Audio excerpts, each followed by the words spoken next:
Hola a todos y bienvenidos de nuevo a esta miniserie Heshra, siguiendo los pasos del maestro. Roberto, qué gusto tenerte de nuevo. Padre, encantado de estar aquí contigo. Pues hoy comenzamos ahora sí con la narración del lunes santo. ¿Qué sucede en el lunes santo? ¿En dónde está Jesucristo el lunes santo? La liturgia ciertamente nos marca algo muy interesante, que es cuando Él está en la casa de sus mejores amigos en Betania. Está con María, con Marta, con Lázaro, y de hecho es esa escena maravillosa en la que le ungen los pies con un aceite de nardo. Valorado, dice la escritura, 300 denarios, que un denario era, al parecer, lo que un obrero agrícola ganaba en un día. Algo de 300 denarios estamos hablando que significa prácticamente un año de salario. ¿Cómo está esa escena? Estamos en Betania. ¿Qué está haciendo Jesús? También es un momento importante porque luego regresa, al parecer, al templo. ¿Cómo se da esto? Pues bueno, a mí me gusta pensar que Jesús era un ser humano como nosotros que tiene esa afección hacia algunas personas, ¿no? Tiene sus amigos y dijo, oye, voy a ir 200 kilómetros a Jerusalén, me voy a parar con la gente que me cae bien. Y dijo, qué mejor que quedarme en la casa de Marta, María y de Lázaro, ¿no? Claro. Entonces yo creo que haber sido también él, ya veía lo que venía y sabía que eran sus últimos momentos en la tierra. Dijo, quiero llevarme un buen sabor de boca. Así es como yo me lo imagino. Y yo creo que pasó un momento muy agradable con ellos. Y el gesto evangélico de esta mujer que se arrodilla y con sus mismos cabellos, ¿no? Y en la historia del arte vemos distintos tipos de representaciones. Claro.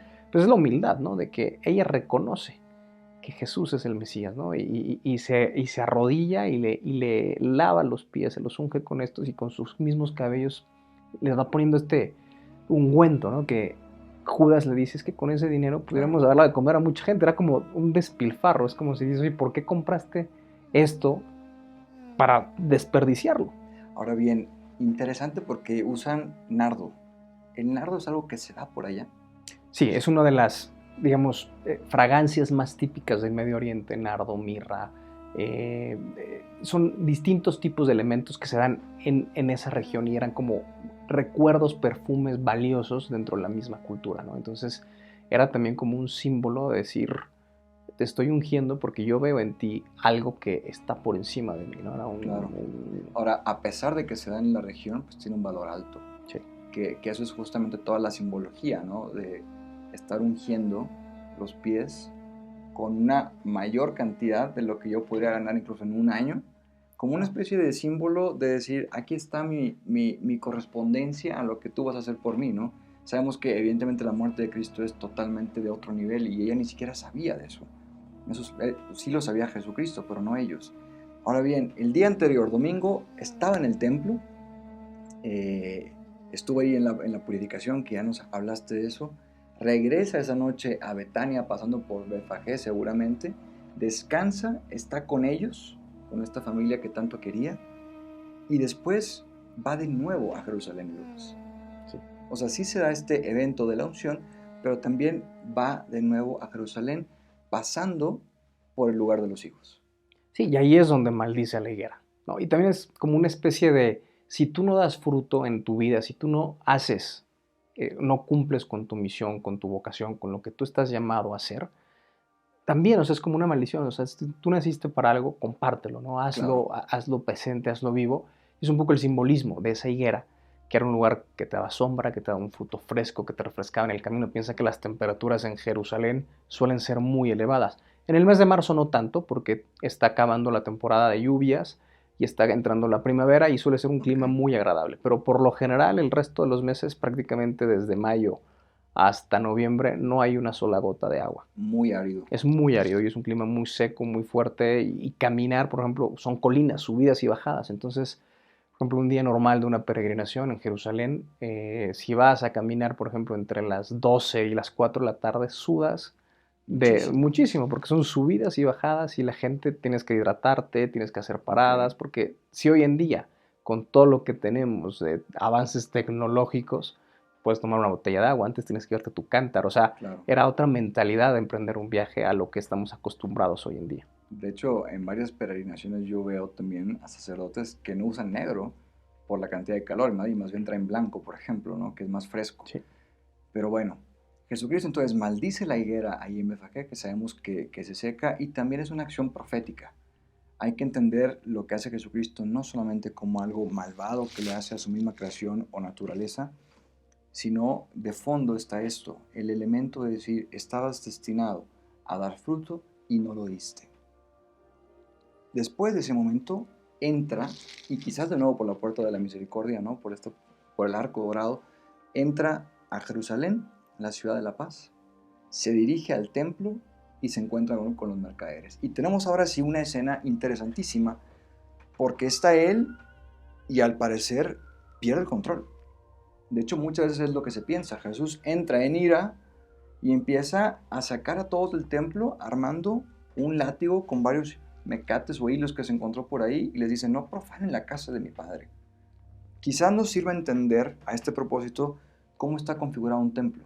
O sea, qué es lo que Jesús se encuentra cuando llega, porque sé que tiene varias partes, ¿no? Está el atrio y está, pues más adelante tiene como otros salones, etcétera, incluso unas columnas. Pero ¿en dónde se colocaban los mercaderes? ¿De dónde venían? ¿Cómo qué productos ofrecían? Todo eso nos podría ayudar. Claro, ahora vamos a poner también unas imágenes que nos van a ayudar un poco a visualizar mejor lo que es el templo y verlo como era en tiempos de Jesús, porque obviamente el templo de Jerusalén ha tenido distintas épocas, ¿no? El templo de Salomón, que fue destruido, luego el templo de Zorobabel y luego llegamos al templo renovado por Herodes, que lo quiso embellecer y que prácticamente en tiempos de Jesús lo estaban acabando y que 30 años después los romanos destruyen, ¿no? En el año 70. Entonces es un momento muy fuerte porque yo creo que como era una fiesta tan importante y venían tantos judíos de tantas partes al templo, porque era como que, más o menos comparándolo aquí en México, ¿no? Con la fiesta de la Virgen de Guadalupe, que vienen peregrinaciones, o la Virgen de San Juan de los Lagos, que cuando es la fiesta de la patrona, llega una cantidad de gente impresionante que es un gentío. Por ejemplo, en la actualidad, antes de la pandemia, cuando llegaban las fiestas musulmanas, por ejemplo, el Ramadán, que es una de las más importantes, o la Semana Santa judía, cristiana o ortodoxa, o el Pesaj judío, la cantidad de gente que hay en la ciudad vieja es caótica. Por ejemplo, en Ramadán, si tú vas a la hora de los rezos, son ríos de gente. Literal, a mí me ha tocado estar parado en la mitad de la calle sin poder moverme, porque están pasando los musulmanes que van o saliendo o entrando a la mezquita, a la explanada de la roca.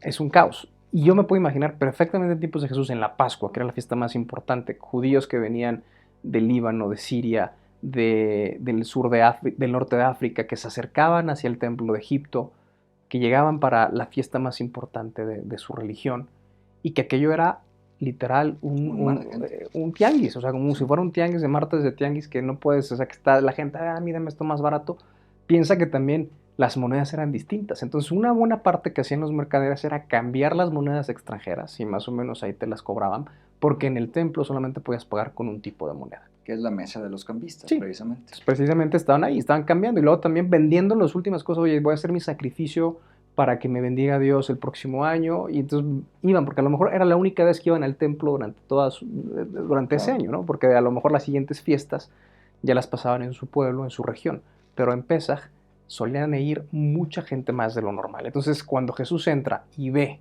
que a lo mejor, tanto en los decumanos romanos, que eran las calles principales, generalmente había como columnas, y ahí había mucha gente que estaba fuera del templo. Pero también llegando al templo, entre las columnas mismas del templo, estamos el atrio de las mujeres, que ahí puede entrar todo el mundo, mujeres, y luego el atrio de los gentiles, que también ahí pueden entrar paganos, y luego está el atrio de los judíos o de los israelitas, donde ahí ya no podían entrar. Entonces yo me imagino que en toda esa zona estaban los mercaderes vendiendo, cambiando, la gente que venía de Egipto, pues cambiaba sus especies con el otro, y esta planta qué es, esta semilla qué es, yo no la conozco, mira, con esto te preparas un té buenísimo, a ver, a mí véndeme esto. Es más o menos así.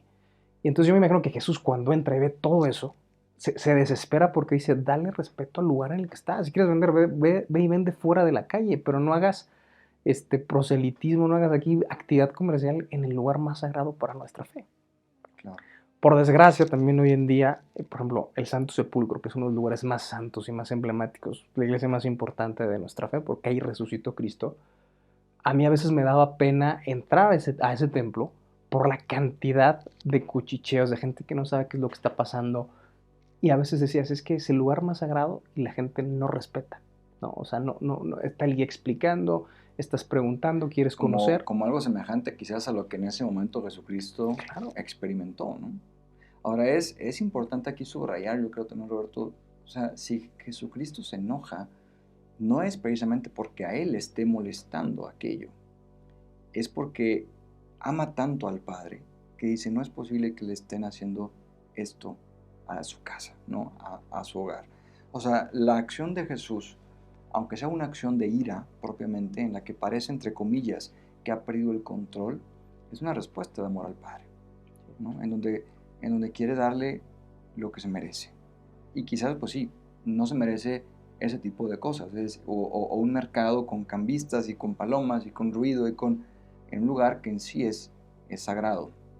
De hecho, parte de la liturgia de hoy, además de recordarnos el evento en Betania, nos recuerda también el primer canto del siervo del Señor, del profeta Isaías.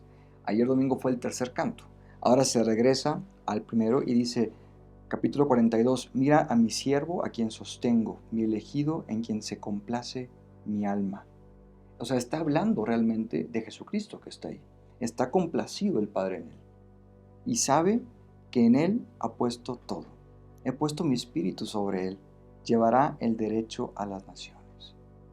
Claro, cuando Jesucristo entra ahí es con la autoridad misma que el Padre le ha dado.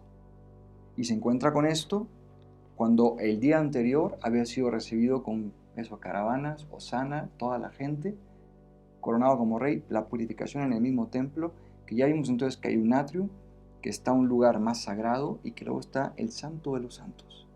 Esa última parte, ¿no? En donde estaban las arcas, el arca de la Que alianza. era la entrada de los sacerdotes. Exacto. Había zonas en las que ya el que no era judío, bajo peligro, o sea, era bajo condena de muerte. Si tú pasabas de un punto, no podías entrar si no eras judío. Y solamente podían entrar los hombres.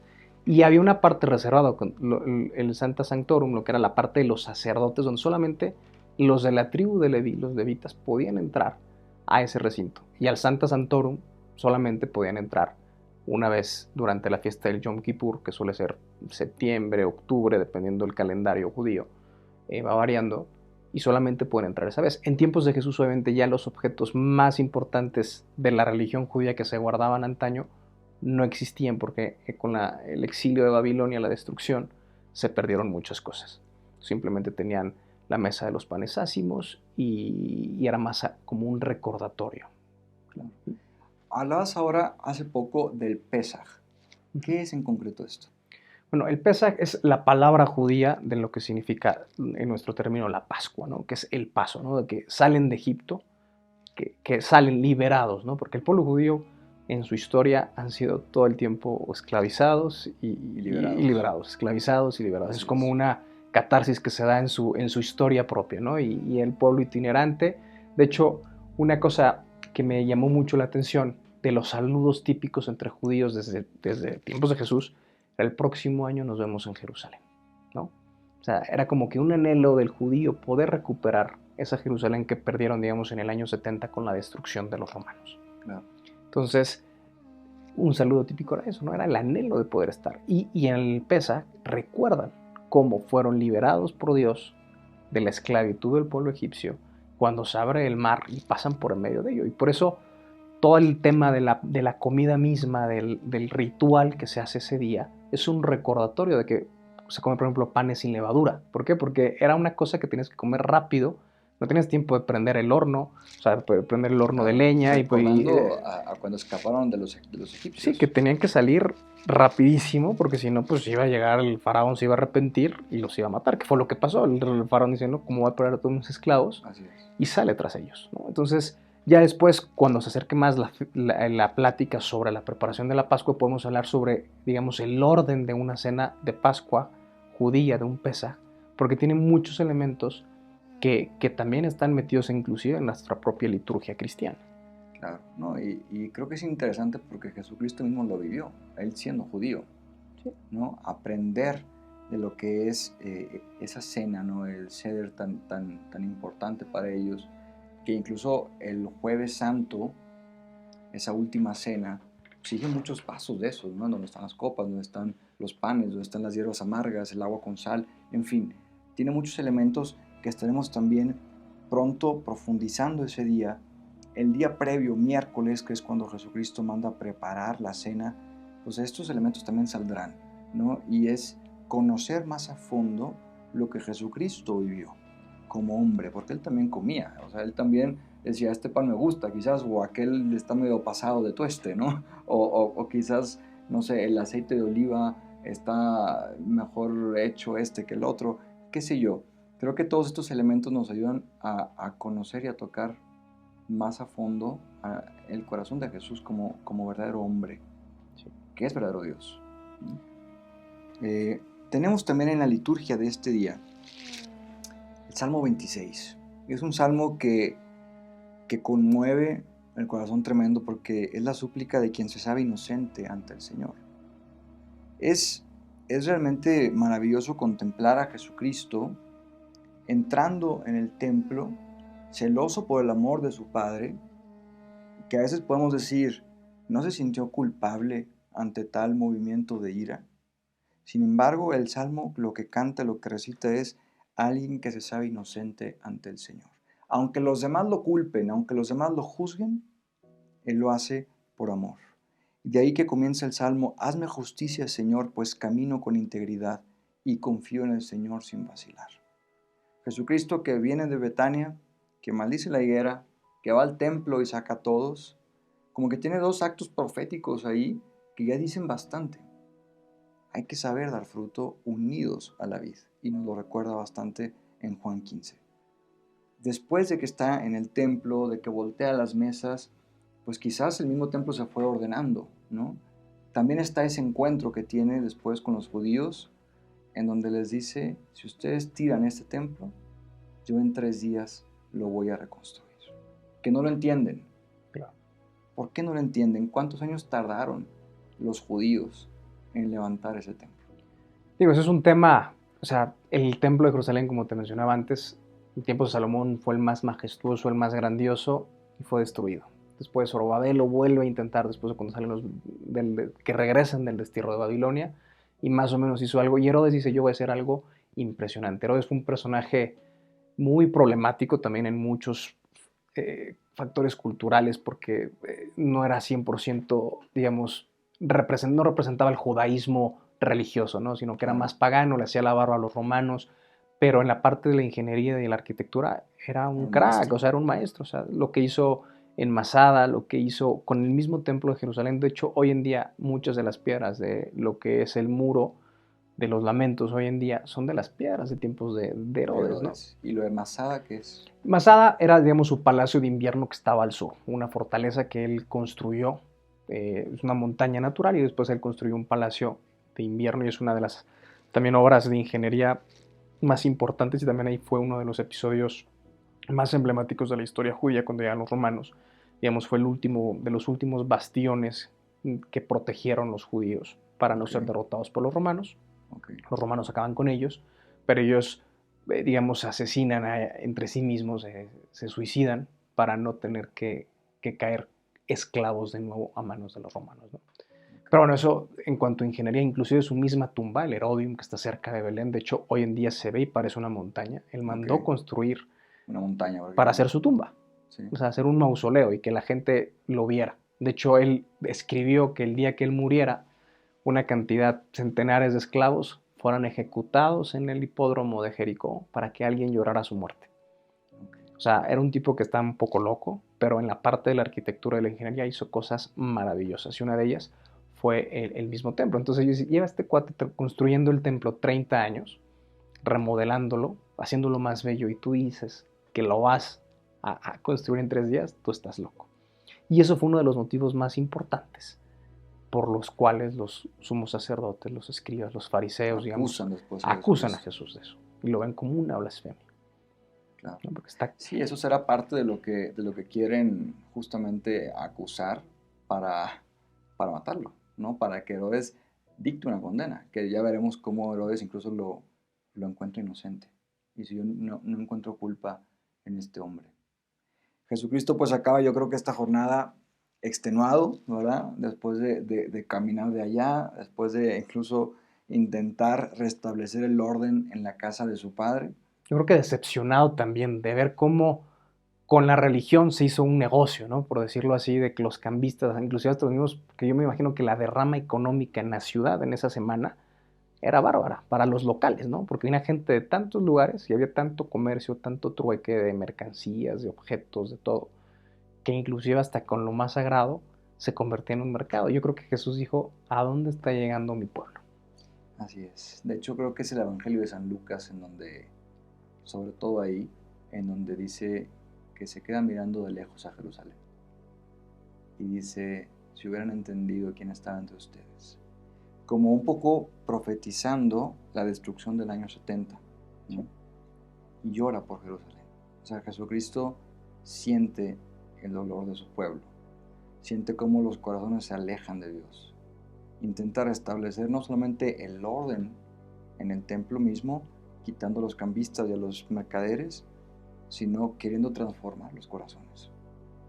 De hecho, hay un santuario hoy en día que también está en el mismo Monte de los Olivos, que está en el recorrido de lo que vimos el día de ayer, el Domingo de Ramos, que se llama Dominus Flevit, el lugar donde el Señor lloró, ¿no? Donde el Señor llora, y justamente el santuario tiene una imagen hermosa, donde está el altar de atrás, en la ventana se ve todo lo que es la ciudad santa de Jerusalén, donde estaba el templo de Jerusalén. Hoy en día el centro lo enfoca el Santo Sepulcro, no que era el Monte Calvario, porque yo creo que también Jesús vio lo que le iba a pasar, lo que él iba a sufrir, y vio cómo la ciudad, el domingo, lo mete como si fuera el rey, el Mesías, el que los va a salvar, y después y días después, crucifícalo, mátalo. Ahora bien, este lugar, Dominus Flevit, está de camino a Betania desde Jerusalén. Sí, digamos, es el recorrido, vas bajando el Monte de los Olivos, llegas por Betania, luego entras por Betfagé y luego ya bajas por el Monte de los Olivos y ya, digamos, está un poquito arriba de la Basílica de Getsemaní, el lugar donde Jesús pasa la noche en oración. Pero está dentro del mismo monte, de la ladera. Pues este día muy posiblemente con bastantes emociones para Jesucristo, en donde siente todo esto de la gente, quizás la indiferencia, que también se puede replicar hoy, ¿no? En muchas personas hacia la fe, hacia la iglesia, hacia Jesucristo mismo, en donde intenta convertir corazones, llora por Jerusalén cuando contempla la ciudad, si hubieran entendido quién estaba entre ustedes, y ya por la noche habrá regresado a ese lugar, a esa tienda, ¿no? de sus amigos, Marta, María y Lázaro, quizás para encontrar un poco de consuelo. Sí. Yo creo que Jesús quiso disfrutar sus últimos momentos en la tierra con la gente que más quería, que eran sus amigos, gente cercana, gente que sabía quién era él y gente que lo quería, ¿no? Y yo creo que también ese afecto uno siempre lo necesita, ¿no? Y el tener un buen amigo, el tener un buen hermano, una buena familia, un lugar donde tú puedas regresar y llamar hogar, es yo creo que algo que cualquier ser humano busca y anhela en esta vida. Pues lunes santo, un día muy intenso en la vida de Jesús, con mucha actividad, como les digo, bastantes emociones, lo termina cerca de sus amigos. Mañana estaremos contemplando otro día de Jesús que se acerca cada vez más a ese momento decisivo en donde incluso llega a sudar sangre, que es en Getsemaní, el jueves por la noche, que también lo podremos abordar. Yo los invito mucho a acompañar a Jesucristo estos días, contemplando su vida, su recorrido, ayudado sea por estos videos, por estas imágenes, pero también por las mismas lecturas que nos ofrece la liturgia. Nos ayudan a profundizar mucho en el corazón de quien ha dado la vida por nosotros. Roberto, gracias. Padre, gracias a usted.